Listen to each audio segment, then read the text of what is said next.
Happy Tuesday, Bama Nation, all the fans across the world. Welcome to another episode of the Final Whistle. I'm Matt Cadell. Oh, we got the chef straight from Food Network. Chris James is in the building, everybody. What you Coming cooking in up, clutch. Man, I ain't cooking nothing, man. I'm starving, bro. I bet you're starving. Judging by that smoky screen, you might be doing a little bit of something to be starving, Chris. Is this brought to you by THC? No, of course not. Heck no. Hey, you remember the little T-shirts they used to have back in the day? Was it a drug-free bath? What was it? Yeah, Dare. Yeah, that was me. I'm a Dare kid, man. I don't do none of that stuff, man. Well, you done burnt the chicken. Yeah. Tell Cheech sitting next to you to, puff up. I'm actually up at the office, man. So it ain't nothing going on. I might just need to wipe the screen. You could. Always giving you a hard time, Chris. Aren't they? We always give you a hard time. And ladies and gentlemen, we got our lead recruiting analyst. Final Whistle Dan, sir. How are you today? Yo, what's up? Y'all know the answer to that. I'm always good, man. Ready for another high-packed show. Let's go. Let's go. We got a high-packed show. Roll Tide, roll all the Bama Nation. And you know this, man. You sound like Chris Tucker. I ain't gonna say what I want to say. Hey, Miss Parker. The Reverend Burning Mac, our resident Burning Mac. Lou Sean, how are you, sir? I don't know about Bernie Mac, but I'm feeling good. Spring football, man, it just breathes difference in the air. I'm ready to go.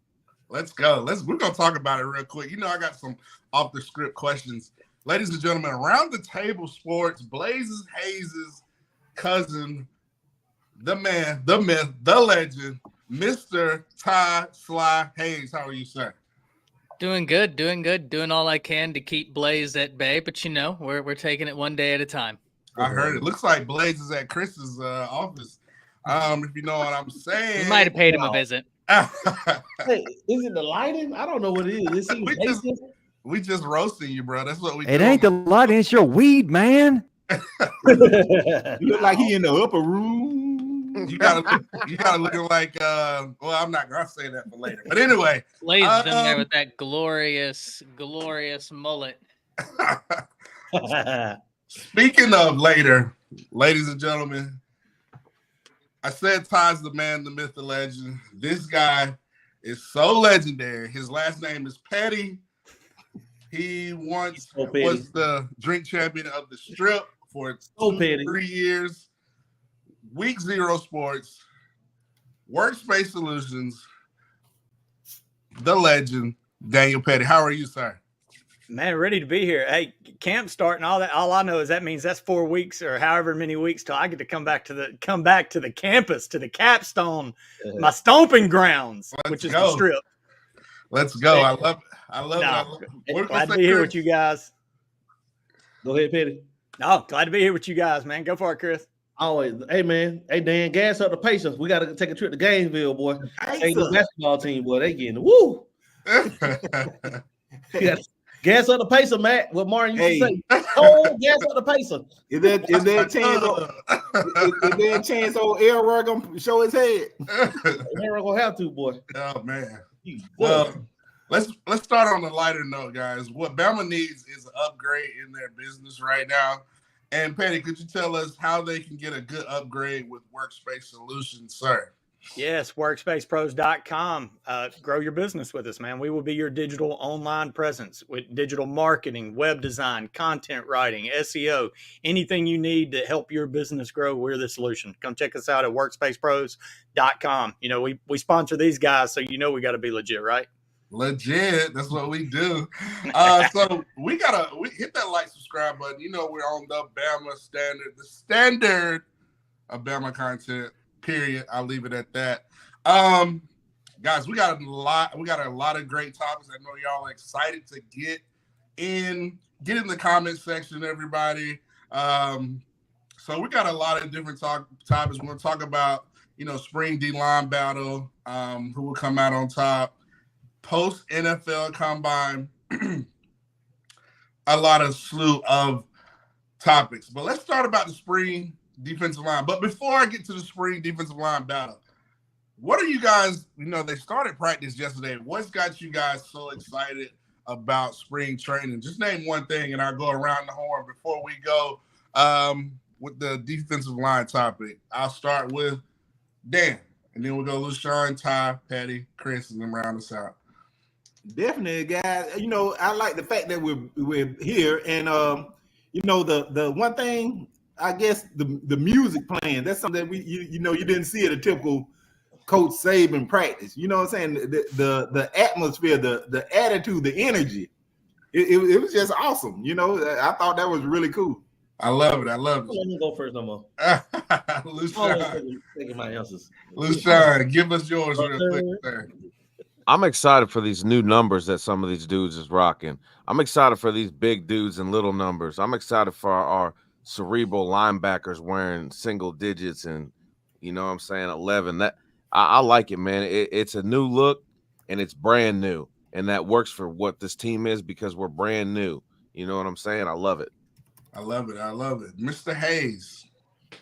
Yeah, I'll go with an actual position group not named the defensive lineman, and for me, it'd be the wide receivers, and that's because they are now under the tutelage of Shepard, and I cannot wait to see what that looks like. I think there's a lot of ability in that room, and not only Shepard, guys, but Kalen DeBoer was a wide receiver himself, right? Like, he understands the position. He understands what it takes to be successful there. I think there's a lot of exciting talent in the room, so I'm really excited to see what it looks like.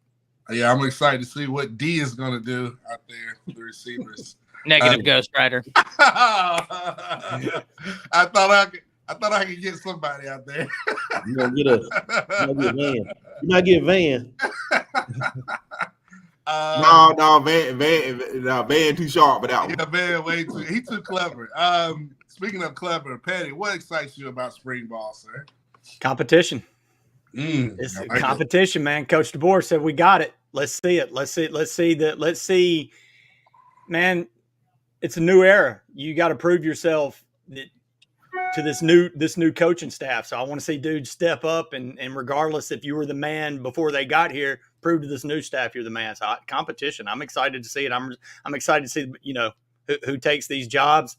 But if we're going to look at a position, man, it's either the linebackers or the secondary. I want to see what, Russo and Jeremiah Alexander are going to do to push, maybe even get some, those dudes are getting ball, but also the secondary, man. So much young talent who's going to be but competition, man. Let's see.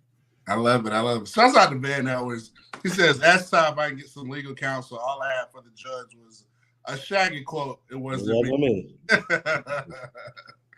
If that doesn't work, I don't know what to tell you. That's usually the one that I go with. Go to. I love it.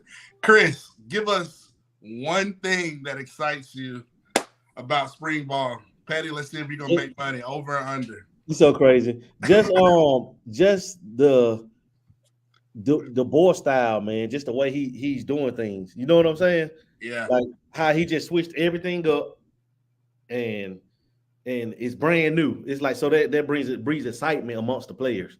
Just knowing that, okay, if I was third on the depth chart, if I was second on the depth chart, now I got an opportunity. Right. It's not senior ball. It's not, because this guy's been here longer than me. Now I get an opportunity to impress.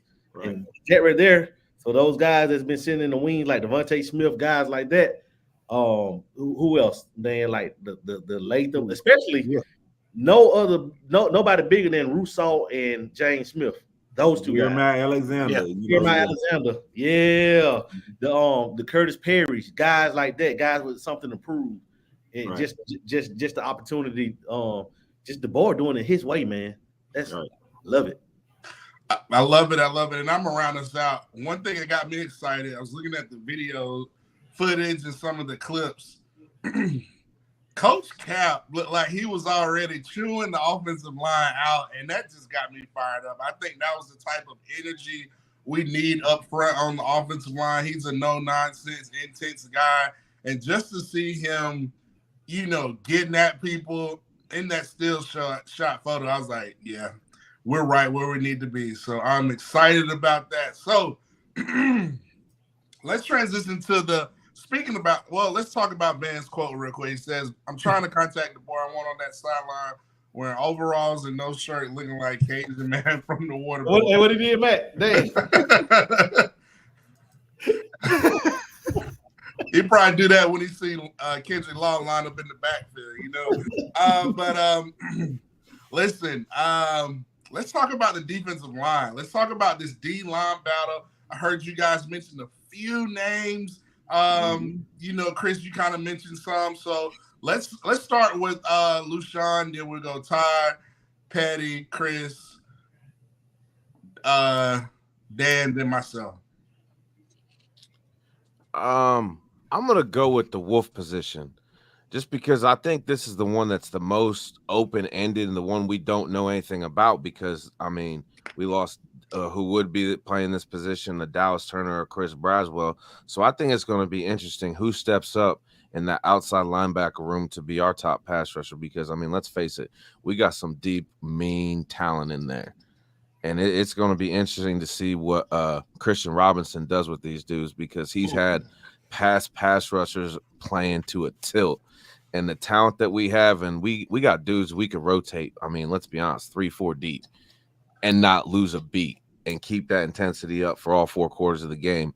And in this new defensive swarm defense, I mean, it's going to be awesome. I mean, not if you're not wearing crimson and white, but I mean, for all of us Bama fans, I think we're going to be satisfied with the result of what's going to happen.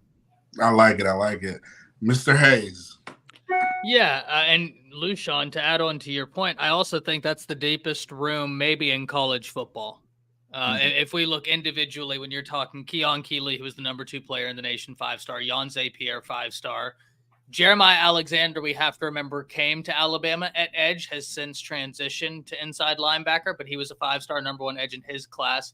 Quay Rusaw, 5-star. You also have Jahad Campbell, who actually came to Alabama as a 5-star edge and has obviously since transitioned from that to inside linebacker. You also have Quindarius Robinson. You have Keanu Cott. Like that room, you have Noah Carter. That room is ridiculous. Jay Sean Ross. It is actually incredible the amount of talent is there. And so I think that's a great pick. But guys, I'm going to go the opposite end, right? Because we have some interesting conversations on the interior. I can't wait to hear y'all talk about that. But we also lost a guy on the other end of that I would have loved to have had around this year, but unfortunately his eligibility ran out, and that's Justin Eboigbe. But how do you replace Justin Eboigbe? You get a guy whose ceiling is, I don't think we've really done him due diligence, to be fair, and that's LT Overton. Mm-hmm. He was the number 1 player in the nation in his respective class before he reclassified to remain a top 20 player in all of high school football as a junior amongst the seniors. Guys, A&M had him out of position. They had him at edge. They had him drop weight. Alabama's going to be moving him to a more natural position, having him gain a bit of weight. He has college football experience. He has SEC experience. I love that addition for this defensive front. Oh, I love it. I love the name LT Overton. Lushawn talked about the Wolf position. Patty, give us your thoughts regarding the defensive line battle and who comes out on top. Man, I love this. For once, we're just going to kind of keep the flow going, because I'm going to ride off that LT Overton, because I really want to see what he brings, because if he and the next guy I'm going to talk about do bring what I think they can, that's when you have an elite SEC defensive line, and we know what elite SEC defensive lines do. They give you a chance to win championships. And the guy I want to talk about, though, I'm very excited about Overton, but is a guy that's been on campus for a few years, but he's changed his name. He's changed his number. Jaheim Oatis, he's gone down to number 10. If Oatis reaches what I think his ceiling is of potential on a play-by-play basis, he takes the Alabama defensive line to a new level. I think he can dominate in ways up the middle that take games over. And so it's Oatis. I want to see Oatis this spring take that next step to super elite. And if he's super elite and LT Overton's what we think he is, I mean, Keenan and Latham are knowns, man. They stepped up last year. We know those are dudes, but we bring these 2 guys come along, and the defensive line turns into a whole different animal. I love it. Chris? Yeah, man. I'm looking forward to that defensive tackle battle on the 2 inside guys. Right now it's looking like Oatis and Keenan, but I expect James Smith to give a push. Tim Smith, Jamarian Latham. Another guy we're sleeping on is Jordan Renaud. Like, people forget about that kid. That kid's going to be a stud. He's grown. The Hill kid from Missouri. His first name was what's your name? Edric Hill. Edric. Edric Hill. Yeah, Edric Hill from Yeah, that was Missouri. beautiful. Just watching his film, he reminded me a lot of like Quentin Williams about like how slippery he was, how hard the block he was, and how he lived in the backfield. Man, I mean that battle at defensive tackle is going to be crazy. But I expect the edges to be Overton at the strong side end, and I expect Keon Kelly because I mean 6'6", 260. Man, like we're gonna be massive, man, and I'm just so excited because it's gonna be a battle. Him, like Ty said, Cordarius Robinson, Cott. I mean, it's a plethora of embarrassment of riches. So and the good thing about all of this, y'all, is that the younger guys that are coming in this year, we're so deep that they can afford the red shirt and grow and develop. So they're not forced to play because y'all know the story. You're forced to play early. Either you're a dude or y'all have depth issues. So and we definitely don't have depth issues. So I'm just excited just to see those battles, but especially at the interior. And if Otis can pick up where he left off before his injury, especially wearing number 10, he's gonna have to be a baller. Oh yeah, this is money year right now. I love what you guys said. I'm excited. I mean, I don't think you speak enough of LT Overton, but Chris, you kind of mentioned the guy that I'm most excited about, and that's James Smith. That guy is just unreal. I think he's going to push. I think he's going to be in a lot of rotation. I know LaShawn mentioned that Coach Womack likes to play a lot of guys. So one thing about the new energy here at Alabama, we're probably going to, on the defense, we're probably going to get a lot more rotation guys. And I think James Smith has talent out the wazoo. So I'm excited about him. So, obviously I think Keenan and those guys are going to, win the job. But I wouldn't be surprised James Smith gets in that rotation with these guys. Chris? And we left off a guy. I'm sorry. Damon Payne. How could we forget him? Oh, yeah. You running with the twos. Because there's a bunch of studs. Ty, how did I forget him, Ty? It's crazy, man. Like people think those are just names, but people don't understand those are studs, man. Mm-hmm. Like these are guys, Lou, that will be starring at multiple other SEC programs. They were at Mississippi State or anywhere. We forgot. We didn't even mention Hunter Osborne or the true freshman Jeremiah Beeman. Like we had Beeman, man. Beeman, deep. Beeman can get an early look. Yeah, deep, and that spells trouble. And LaShawn, could you go kind of elaborate? Just you breaking down about how Womack rotates guys, and I think that's what's going to help us in the long run on the defensive guys, getting a lot of guys playing time and experience. From what I've seen about his defense, the way he runs it is he likes to keep everyone fresh and get mainly his defensive line in as many one-on-one matchups as possible, which is, I mean, just is going to breed success, especially for the talent that these guys have. So you don't necessarily see a lot of different blitz packages, whereas you do more defensive formations in this. So he likes to keep it fresh and rotate his defensive line a lot to, keep the energy up. And, because the offense can't key on what you're doing if you're rotating so many players in. It's hard to block that way. Mm-hmm. And I think another thing, too, you guys kind of mentioned it, having some edge rushers at linebacker, having some inside linebacker, having some, linebackers that inside. I think that's going to add a lot of different variety on what we can do on the defensive end, kind of switching some guys up, putting them on the edge, putting them on the inside. I think that's going to make us lethal on the defensive end. Any other closing thoughts around this defensive line topic? Anybody? Chris? Patty? Ty? Who's backing up LT Overton? I heard Latham. Probably Latham. But I'm also interested because depending on how Renaud's looking, he's got the flexibility to fly out there as well. And coming out of high school, he was really an interesting prospect. Started dominating early, caught the attention of people, dominated on the camp scene. Really impressed, if I'm not mistaken, during the All-American process. So he's someone also, I have no knowledge of that. That's just me almost like asking a question based off of like what I remember him to be. So, that's who I have as my number 2 behind Overton, for real. gotcha. Nice. And then Curtis Perry behind him. Perry's sneaky because y'all remember Perry was more suited for a 4-man front. Right. He didn't quite have the size. So, you need 300 pounders, you run a 3-man front. But 4-man front, Perry fits that end mold, like that strong side defensive end mold, like a glove. And he was very, very productive. And then you can't count out Beeman too, that true freshman. I mean, that dude is a workhorse. Yeah, he's putting in that work. All the videos.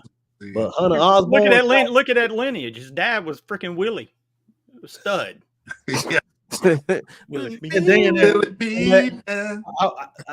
I was Willie Beeman at UA one Halloween. Just remember that.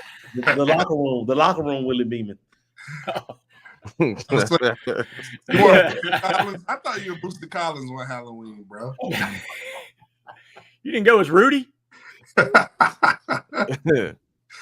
I got some other jokes, but I'm gonna save it. I'm not even gonna go there. We'll save those for the official visit talk I got marked for my curveball questions later. Oh, I love it. So, guys, we talked about the defensive line, and we got a lot of guys that went on to the NFL, and they just had the combine last week up there in Indianapolis.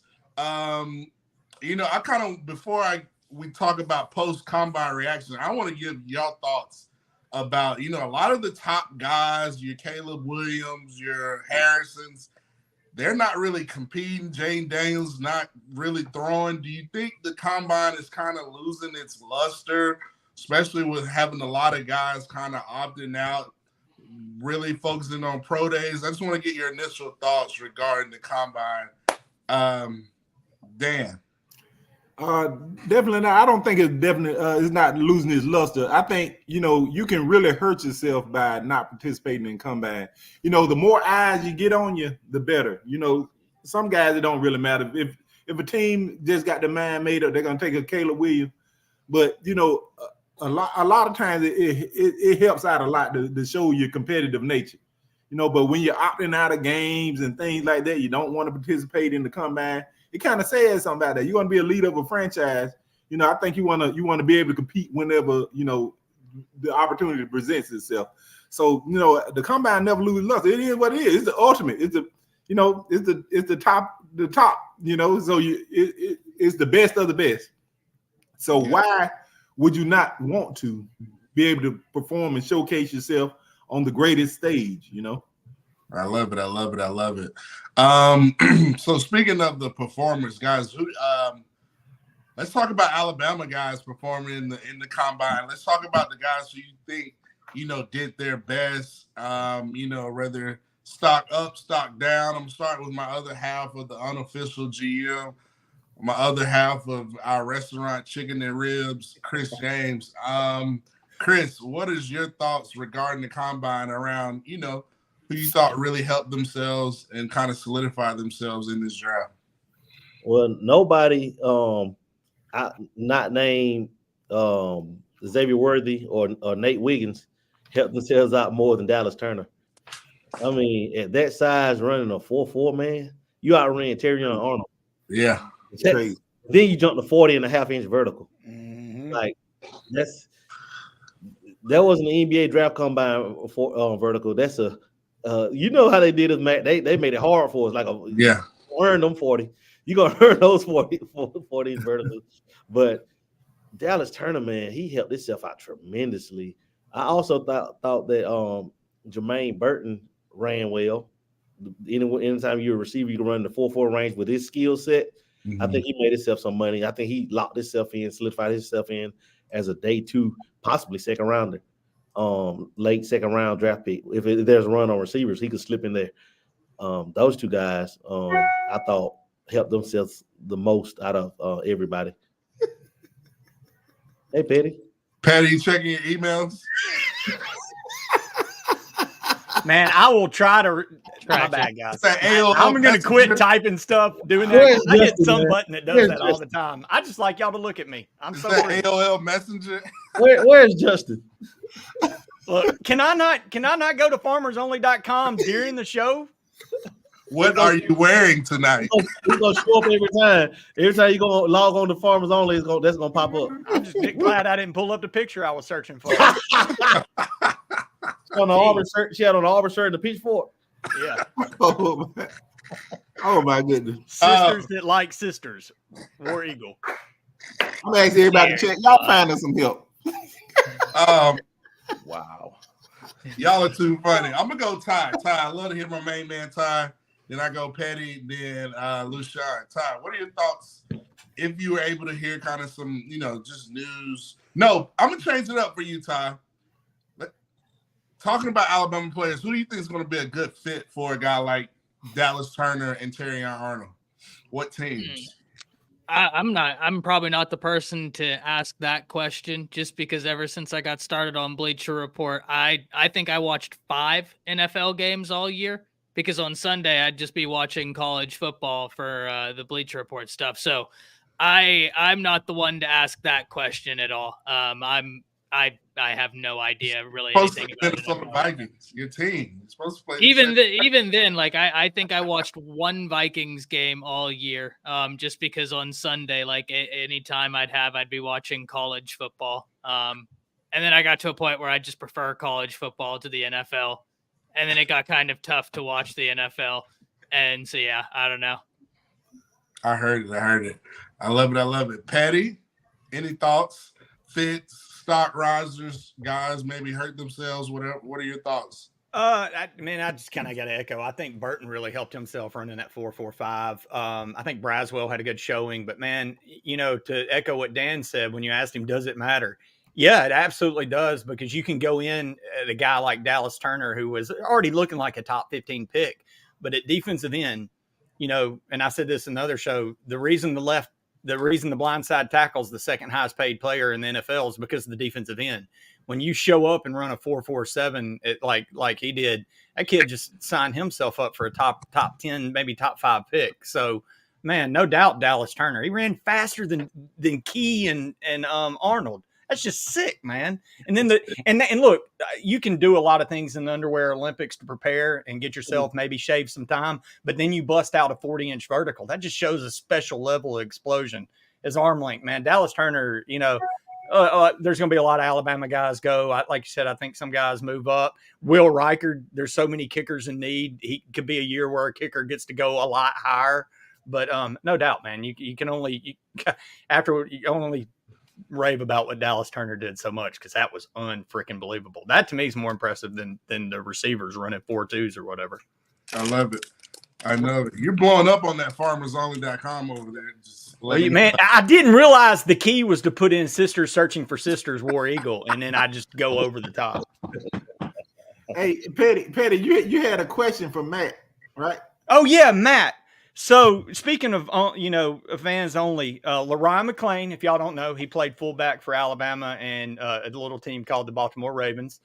He was on an official visit with our very own Matt Cat Williams Cadell. And I'm wondering what happened on this official visit. Was this when y'all decided to start the brothel at Rose Towers room 308? Or what happened on this official visit? He told me that. Where do you want to start? I did the beginning. We got time. It's all you. I'm gonna say this. Make sure all the kids are asleep. Just say put it like this. Glasses. You ever watch The Hangover? When they went to Vegas, it was similar to that, basically. No, I'm gonna need some details. Similar to that, so we don't remember what happened. We ended up on a roof. Brody was my host. Ooh, we next thing you know, we had team dinner. Brody was like, "Hey, you ready to go?" Listen, we ended up going to this house party, Wesley Brent's house or whatnot. He had over there, I think Jack Warner Parkway. Yes. And this was when I didn't like Freddie Roach at this time. Freddie was so hard on us. Like, it was, I can't tell you all the stories, everybody, but I'm just going to leave you a little teaser. Bama football, veterans, recruits, class of 03. It was a blast. Listen, that solidified it for me. I was like, I love Alabama. This is the best place. I wouldn't change it for anything. But yeah, it's got some of everything. It was an eventful night, an eventful weekend, and it was crazy. We had this was when who got fired? DeBoer got fired. Then they brought in Mike Price. So Mike Price Tide's was rolling, on baby. that visit with us, and then next thing you know, a couple of weeks later, he's gone. So you were at the strip club with Mike Price, is what you're telling me, when the tide was rolling? No, I was not. I can neither confirm nor deny. But yeah, it was crazy. It was a crazy weekend. But I saved the rest for final whistle at the dark. Definitely at those times we were doing anything but rolling. There was a lot of dodging right there, and a lot of political answers right there, and I felt like we got no great context behind what happened. And if I go into it, it's gonna be y'all gonna be like, whoa.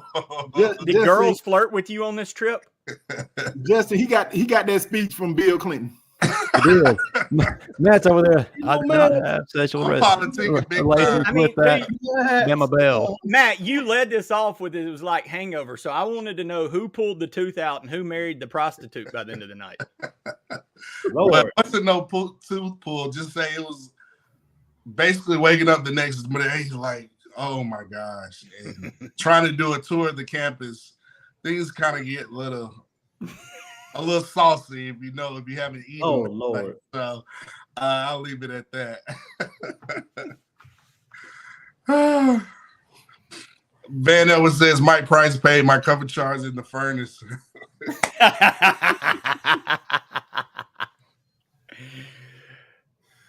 So to get back on topic, Brian Green says, Matt, were you Mike Price's fluffer? No, I was not his fluffer, actually. He was cool. I mean, he was a cool guy. He just didn't last long. Dude, y'all loved him. I mean, he was throwing the ball all over the place. You were going to catch a They didn't catch that one, man. Huh? They didn't catch that one. You called it. Oh, but it's done. Yeah. Lou, to you, get us back on the train track regarding the combine. I mean, there's really not much else we could get on. I mean, Dallas Turner, wow, hit it out of the water. Jermaine Burton, he actually, I think, aside from his time, that little flip he did at the end of what he was doing, I think that showed a little bit more of his athleticism, and I think that might have, made him climb up the rungs in the second round. I think Justin Eboigbe had a good showing for what he was going to do. I think he showed that he was a little bit more mobile than a lot of people gave him credit for. So I think as a whole, the guys showed out. I'm interested to see what they do on the pro day because I think we might get to see Kool-Aid, and I'm just excited to see what's going to happen in the draft. I'm a Raiders fan. We need some players, so hopefully we're smart enough and actually take a cornerback that actually is going to do something. So I will say no player won the combine more by doing nothing than Terrion. Him just showing up there and talking. Terrion Arnold won over so many reporters, scouts. That was the talk of the combine before he ever even worked out, was just him as a person. And I think that people already viewed him as a first round cornerback, but now that they have seen that he has that infectious of a personality, I'm really excited to see where he ends up. I agree. I think Terrion was basically the talk of the draft as far as personality, charisma, like you mentioned, Ty. He did run a 4.51, which is fast. I don't think people understand how fast that is, but when you see a lot of 4.2s, 4.3s, 4.4s, I think it kind of maybe opened the door a little bit, but I still think he's going to be probably the first cornerback still off the board. I think his tape is unreal. He did the best in the DB drills. He was so smooth, so fluid. I mean, just unreal. So I still think he'll probably be first coming off the board. I did kind of hate to see that, Kool-Aid kind of got not red flag, but dinged on his medical with the Jones fracture in his right foot. I still think he might go first round, but just the way I'm looking at this draft, I think it's going to be 3 quarterbacks that go kind of in the first, it'll be Williams, Daniels, and maybe Drake May. And then I think it might be a run on receivers, maybe 3 or 4 receivers. But I think the biggest winners of this combine was the offensive line. I think we will probably see at least maybe 8-10 linemen go in the first round. You're looking at a J.C. Latham. You're looking at the Washington offensive lineman. You're looking at some guys. And I do think edge rushers that do go in the first round will be Dallas Turner and Latu, whatever his name is, the defensive end for the UCLA Bruins. So that's kind of my thoughts, but I do think it's going to be a big run on offensive linemen in this draft because they were just looking amazing, and I think you can never go wrong with offensive linemen. So that might put some of the DBs back, but that's just kind of what I'm hearing. Chris, anything you want to say about this topic, Dan? Yeah, I definitely don't think we'll see that many offensive linemen because the later you get into the first round, teams are going to start jumping in. They're going to start. You're going to see some quarterbacks jump into the first. Teams, that you're going to see a lot of trade. And teams start trading up toward the end, or some team want to trade down toward the end of the first round. So they're not going to trade up to take offensive linemen. So I don't think we'll see that many offensive linemen. That's why I think that Kool-Aid, if he doesn't. Like if Kool-Aid, that's where I think he can go. I think it'll be a team that'll trade up a contender and draft Kool-Aid. Somebody that already has like the Niners. Yeah, you're gonna go after them premium guys. One corner, and they bring him in and put him as their number 2 guy off rip. And now, man, you got an NFL ready guy. So that's the luxury of teams that sit there and wait. And the Patriots built their roster off of that. That's that philosophy for so many years. Yeah, just sitting back, letting guys fall in their laps, and that's how they got steals. But I can see Kool-Aid going somewhere like playing opposite, going to the 49ers late, or what if the Chiefs added him as a third corner to their 2 stud corners that they have? Yeah, you know what I'm saying. So I think that's where Kool-Aid's gonna jump, man. And I think Kool-Aid gonna be at Detroit Lions. I can see that with him and Brian Branch, because they got all the offensive firepower they need. Now they need to solidify that defense because they couldn't stop a nosebleed the second half against the Niners. Yeah, I love it. So guys, let's go back to Alabama. Let's go back to the current roster. Let's go back to spring training. We're talking about Kool-Aid and Terrion, how we lost those guys. We talked about Brian Branch. Guys, Lushawn mentioned guys getting new numbers. Domani Jackson, he got number 1, the transfer from USC. I want to get y'all thoughts. Who do you all think is going to start opposite Domani Jackson at that other corner spot position in this defensive secondary? And I'll start with the man right above me, Ty Hayes. That's a tough one, man. That's a tough one because there are several different possibilities. I'm not going to lie. Someone who is a newcomer who could lock it up is a Saban Brown, right? I mean, out at Mater Dei, he was just so technically gifted. You hear from a lot of the guys who were out at the All-American game covering that when they were releasing their reports that they thought in terms of technical ability, he might be the most day one ready defensive back in the class just because they're like, he's battle tested. He's ready to go. You also have Mbakwe, right? Who once Mbakwe settles on one position, oh man, I think he is going to absolutely accelerate. But guys, the name that I'm probably most intrigued by, that I'm going to be the most interested to see where he ends up is Zay Mincy. I've talked about this before. His versatility is going to be something that really offers a lot for this defense because let's say Saban Brown is like killing it at that corner position or Jalen Mbakwe is, and you look at one of those other safety positions, and you're like, well, Zay Mincy fits there just as well as anybody else, and it kind of allows us to maximize our secondary. That's what I think is really awesome with what Alabama got in terms of their cornerback call, is some of these guys being as versatile as they are kind of helps you maximize. So that is the battle everybody's going to be tuned in on, but those freshmen are going to make it real difficult. I love it. Lushawn. I'm going to have to go with Zay Mincy. His upside and what he did during the All-American camp, his All-American camp was nothing short of impressive. And what he did in the under All-American game was just, he was like Luke. And he really gave me shades of another cornerback that I'm not going to compare him to just because I don't get into all that. But he looked like a guy that came through the way he was popping his hips and moving with the receivers fluent like water.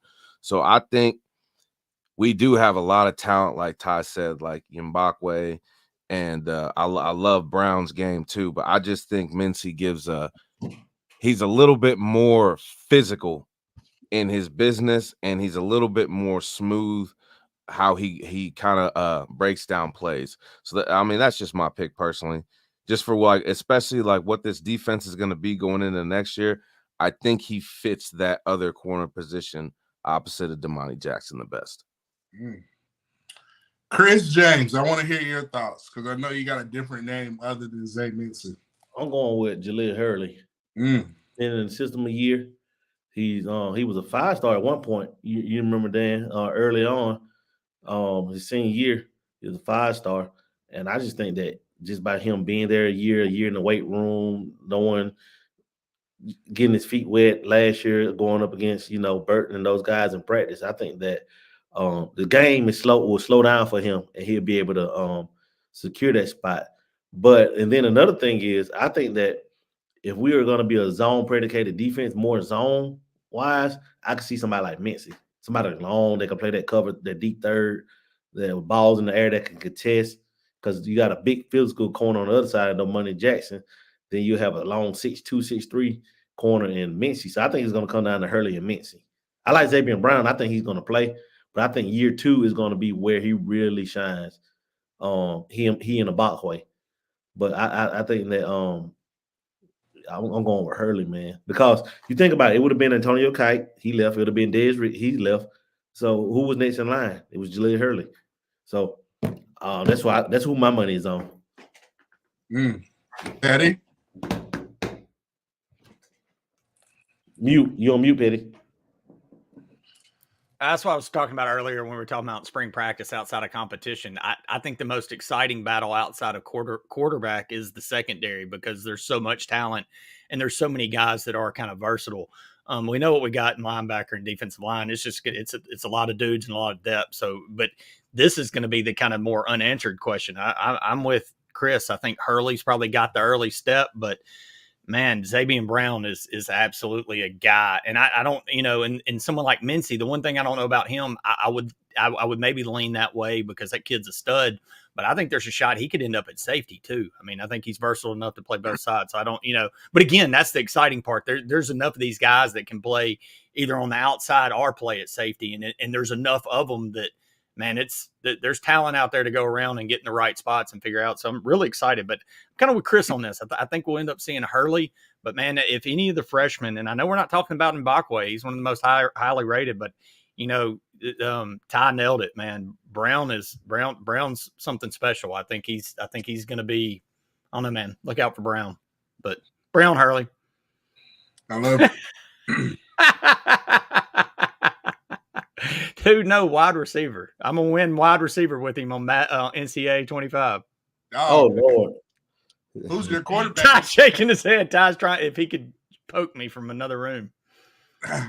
Dan, James, round us out on this topic, sir. Definitely.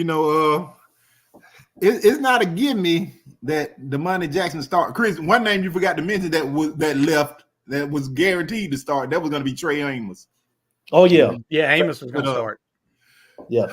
I'm not going to say it's a guarantee that Domani Jackson start. My question is going to be who's going to start opposite of Zay Mincy. Oh, that's what I'm saying. Like there. a guy, it depends on what scheme we play.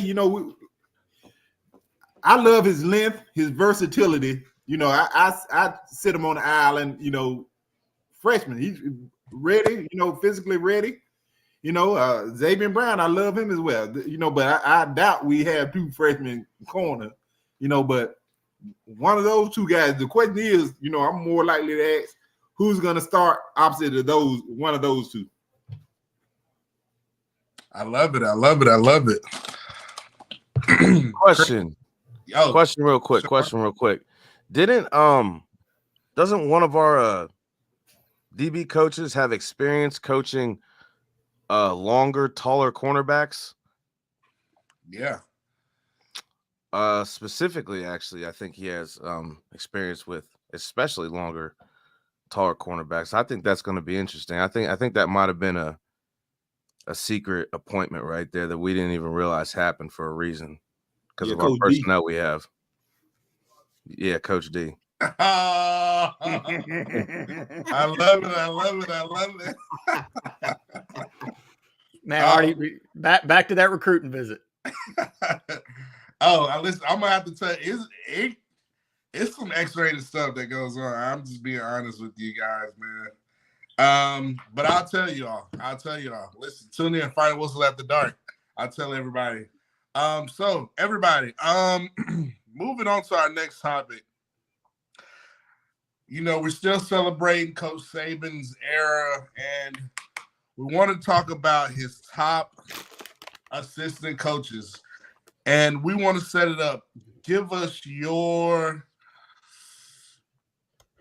should we do Mount Rushmore again, where everybody has 4, or do y'all just want to do Let's go. top assistant? Just 2? Dan? Let's do 4, man. Let's do 2. No way Chris can do anything we know under you're gonna 12. do like 8. No way Chris can hold it under 10. I'm saying 2, knowing that you're That going he's to gonna do go 4 4. if I say 2. Yeah. Well, If you we'll say do this. We'll do 4, this. Well, let's meet in the middle. You're Let's going to name his whole let's do discography. 9. Let's meet in the middle and do 3rd, 2nd, 1st, like 3, 2, 1. Meet in You're the be middle. out here like the Blues. Okay, man. we'll do that. Y'all gotta meet me now. Y'all gotta meet me. All right, and I'm gonna start with Patty. Patty, He's give still us doing your at least top 5. 3. I know, right? Patty, give us your top 3. Oh, Number Like, 1.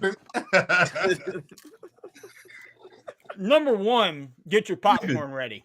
I love it. I love it. Not only did he slay offenses at the University of Alabama, he slayed my favorite stomping grounds, which is the Strip, and won Joey Freshwater.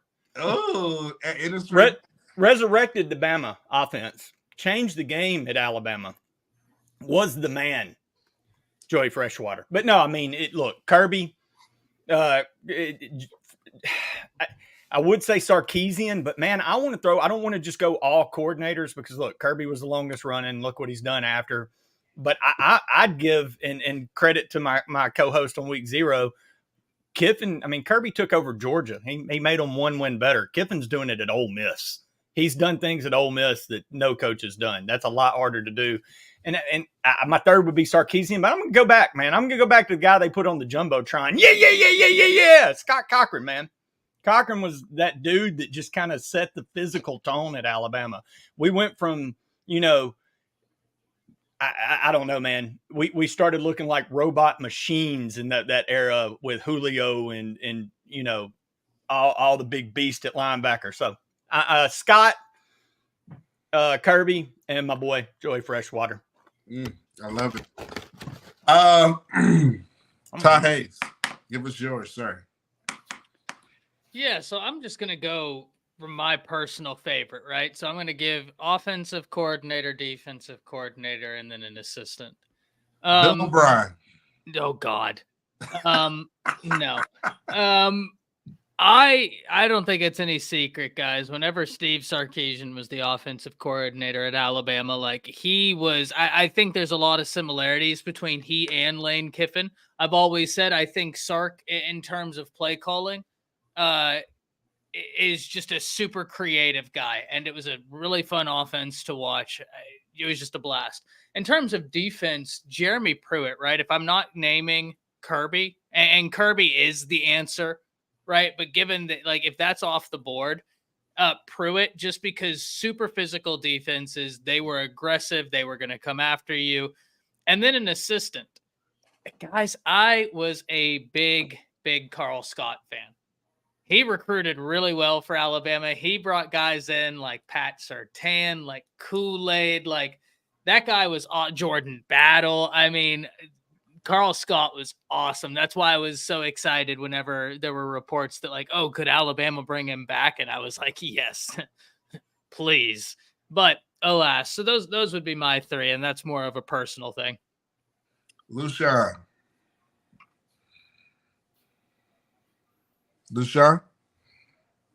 You thinking, man? Oh, he thinking. My bad.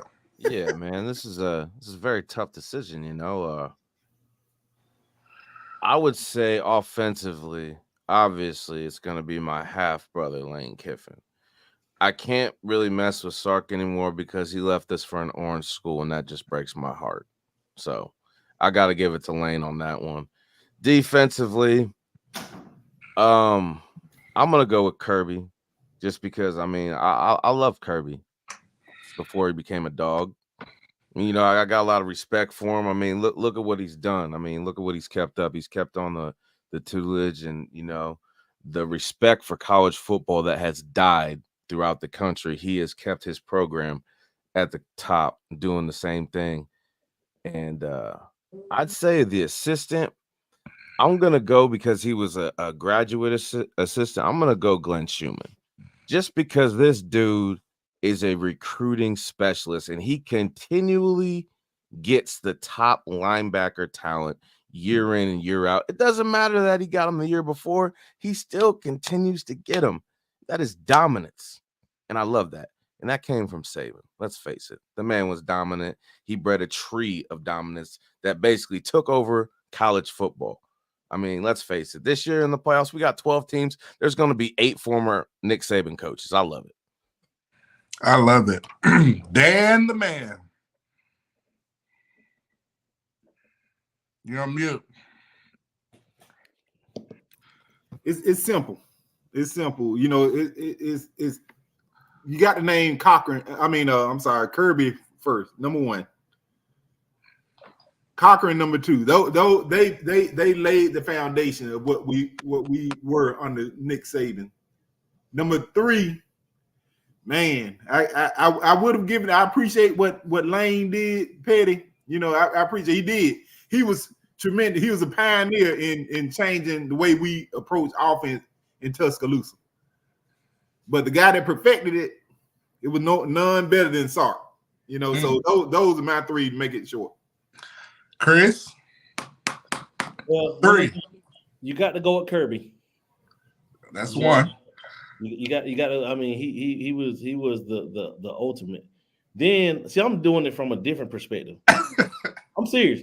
You got to go with Kirby. Then you got to go with Lane Kiffin because he changed the offensive outlook at Alabama all the time. Then third, Burton Burns.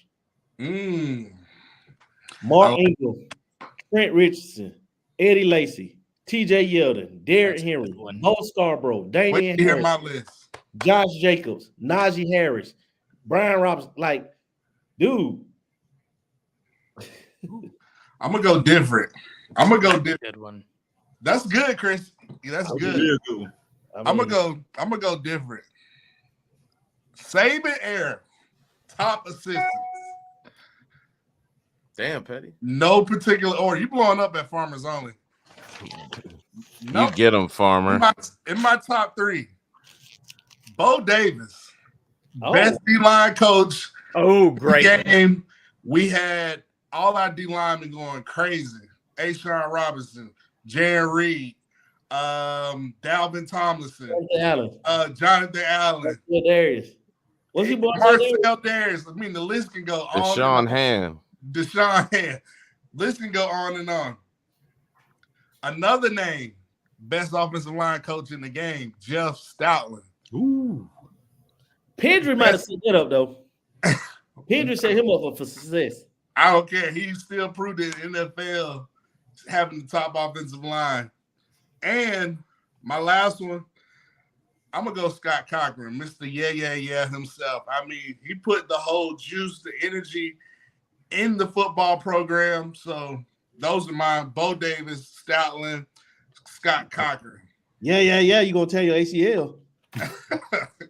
I'm just talking about the juice. Or have a foot injury. When you talk about the juice, you're talking about the deer antler stuff, right? Yeah, deer antler juice. Check this out, though. Notice what's the under Ballou? We haven't had all those season injuries like we used to have in preseason camp. With Cochran. You're right. We ain't lost a linebacker preseason in a long time. Right. Knock on wood. Knock on wood. Why would you say that? You knocked on wood. It's covered. Yeah, bro. Alabama line out my new sound effects. clip this so we can say thanks, Lucian. Thanks, Lou. When the next spring practice, clip this. Oh man. So I got a quick question off the script. I got a few questions before we end it real quick. Speaking of Coach Saban, who is Coach Saban's most accurate quarterback? Oh, accurate. Tua. Dan? Easy. Tua. One word, Tua. Tua. Most accurate quarterback in the Saban era. Tua. I mean, I don't know. Tua, easy answer. AJ McCarron. AJ McCarron says hello. I don't know. Mac Jones. Yeah, I'd say Mac Jones. Mac Jones also. Mac Jones had one dude to throw the ball to all season, so I'm gonna go with Ty. No, but I think his completion percentage was over, it was at 70 something. Like Mac threw 73? 50-yard handoffs. But Ty, with all due respect, Matt could have with those weapons with Devontae. Sure, but he asked who the most accurate quarterback was, and he had a 77% completion percentage. Tua had four of them. Mac only had Tua two. Didn't miss, dude. Tua didn't miss. Yeah, I'm going to go with Mac Jones. He had a completion percentage of 77%. And Mac Jones was the ball was just different with Tua. The way he used to hit runs and rolls, you split the defense. Oh my God! Don't get me wrong, I like Tua more, but if we're saying yeah, by the numbers, by the numbers, statistically, yeah. Patty. I'm with my two guys up here at the top, man. Mac threw 50-yard handoffs. Mac and I have to echo Ty. Tua's on my Mount Rushmore. I love Tua. God, it's a toss-up. It's Tua or Mac, but man, AJ McCarron says hello. That son of a gun was a stupid play for damn 3 straight national titles. He's the winning. He gets the least amount of talk for the winningest quarterback in the history. Like, dude played one game in his Alabama career as an underdog. One. Hey, Bryce Young too now. Bryce. Yeah, Bryce was insane. And I'll say, man, look, you go back and watch some of the throws Bryce would make in the back of the end zone, and it looked just like a normal pass on TV. But you're at the game, and he's throwing over defensive backs, putting it in windows that other dudes don't do. We're probably dumb for not saying Bryce, to be honest. But that, again, embarrassment of riches. Yeah, I just went with the actual highest completion. Yeah. Oh, dude, it's hard not to say Mac was magical. Right. Now I understand why other fan bases come and watch our show, because they don't get to talk about stuff like this. You know what I'm saying? You gotta love it. You gotta love it. They don't have. And maybe after this conversation, people can understand why we're so hard on the quarterbacks.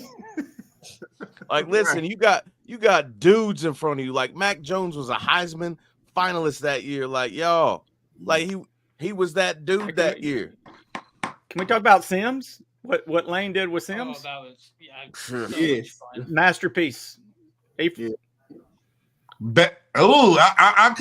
the other questions for later, because we can get in the rabbit hole going on this. So. What do you say, Matt? Well, because you asked that question for a reason. It's the tie between Tua and Bryce for me. I just think Tua was most, but I might give it to Bryce because Bryce was healthier. If you're asking me who the best quarterback was, Bryce. Right, but you didn't say that. Tua. I'm asking most accurate, and I'm gonna still give it to Bryce. Man, it's the best. I'm fighting over Bryce and Tua. Isn't it great we can debate on stuff like this? You know what I'm saying? Yeah, it's amazing. Bunch of master debaters. This would have been a different debate 10 years ago. Pause. Hey, but look, man, you got to throw Peyton Thorne into the conversation. Who? What? Who did you say? What did you say? What did you say? Man, mute him. Hey, Ty. Mute him. Hey guys, I actually got the answer. Will Ferrell. Don't you interrupt me one more damn time. One more damn time. I dare you. Say what again? Say what again? The answer to y'all's debate is actually Mac Jones, 77%. Wow. Followed by Bryce. No, followed by AJ, then Bryce. Oh, tell y'all, man, AJ needs that love. Ooh. Hey, that it wasn't just a pretty chest tat. That dude got it done. And making Brett Musburger go viral over his girlfriend. Oh yeah. 30 touchdown, 3 interception. What do you call a pretty girl at Auburn? Oh, you Alabama quarterback's girlfriend. Oh man, but listen, tune in to next week's show. We're gonna have more off the script questions going at. We just love to kind of engage with the fans. Speaking of engaging, stay engaged here at the Final. Not at the Final Wilson. At the Final Wilson next Tuesday. But tomorrow we got Teague's Take and the Crimson Dynasty tomorrow on the Bama Standard, continuing our run of Alabama content here on the Bama Standard. We know LaShawn's show is going to be coming up here soon, the Ivory Files, so stay locked and loaded on that. So, guys, let's promote our socials. Me and Chris, like I said, Unofficial GM, Chicken and Ribs Restaurant. We haven't got all the details, but I will have more details next week's show. And you can hit me up on Twitter, Chicken and Ribs 24. Chris, how can they follow you, sir? Hey, before I go petty, another answer to your question is anonymally. What? What do you call a pretty girl from Auburn? Anomaly? Yeah. Anomaly? Anomaly. And I was like, I thought he was trying to say an amoeba. Anomaly. She's an onomatopoeia? The hell is that? A unicorn. Onomatopoeia. My mama said Cold Klein. Oh, that's just cold. Today, Julia. No, it's just hateful. Today. But yeah, guys, you can find me on Facebook at Chris K. James Sr., on X or Twitter at Coach Chris James, on Instagram at CKJ Senior 32. But most importantly, hit that like and subscribe button down low. Like, hit it, because every additional ad we got is a second longer. Dan got to shake it, Laffy Taffy next week in Bite size.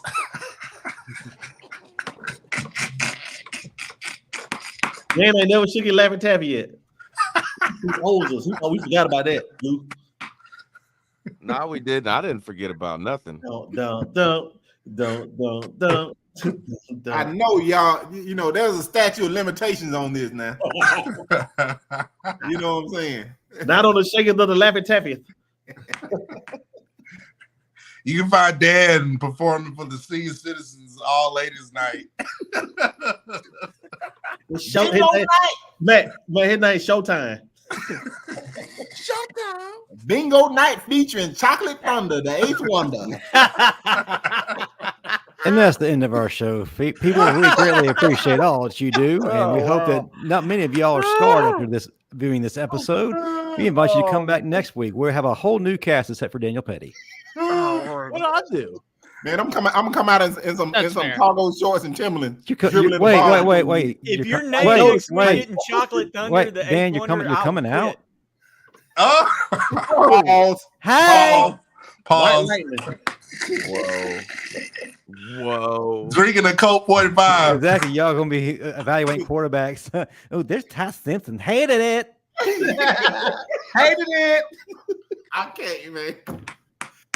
I can't. What me and on TV hated it. We found another squirrel. Oh man. Back on show, guys. Come on. Oh man. No, Van, don't do me like that. Not you too, Van. Come on, man. You my brother. Ben's like, oh, here it comes, strip a man. Dan like grandma and another professor.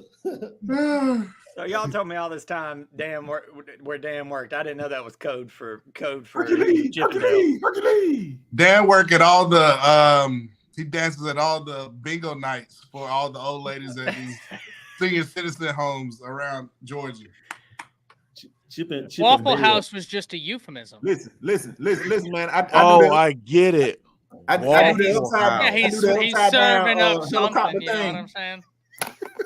He's laying them waffles down, all right. He's buttering waffles, syrup, and pancakes. I see what he's doing.